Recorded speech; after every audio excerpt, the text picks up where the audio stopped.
विंध्य क्षेत्र की आर्थिक राजधानी कहे जाने वाले सतना की हवाई सेवा को जाने किसकी नजर लग गई। पिछले 10 वर्षों से जनता को हवाई सफर का सपना दिखाया जा रहा है, लेकिन सेवा शुरू हो नहीं पा रही है।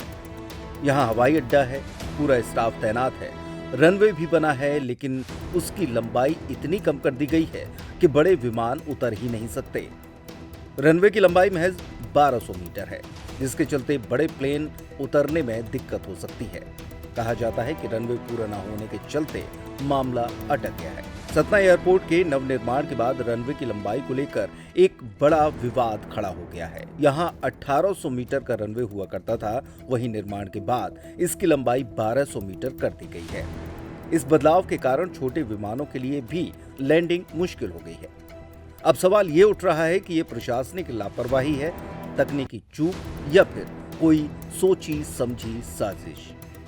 सूत्रों के अनुसार फाल्कन 2000 LXS विमान को बीते माह सतना एयरपोर्ट पर उतरना था, लेकिन उसे अनुमति नहीं दी गई। कारण ये था कि इस विमान को सुरक्षित टेक ऑफ और लैंडिंग के लिए कम से कम 1425 मीटर का रनवे चाहिए, जबकि यहाँ का रनवे सिर्फ 1200 मीटर का रह गया है। रनवे की लंबाई को लेकर सबसे बड़ा सवाल यह है कि रीवा एयरपोर्ट का रनवे पहले 1200 मीटर का था, जिसे नवनिर्माण के बाद बढ़ाकर 1800 मीटर कर दिया गया। इसके विपरीत सतना एयरपोर्ट का रनवे, जो कि 1800 मीटर था, लेकिन नवनिर्माण के बाद ये घटकर 1200 मीटर रह गया। आखिर ये सब कैसे हुआ?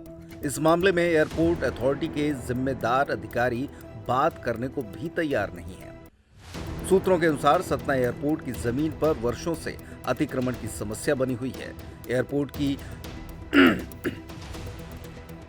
ये बेशकीमती जमीन हमेशा से भूमाफियाओं के निशाने पर रही है। अब सवाल ये उठ रहा है कि क्या रनवे की लंबाई में की गई ये गड़बड़ी किसी बड़े खेल का हिस्सा है?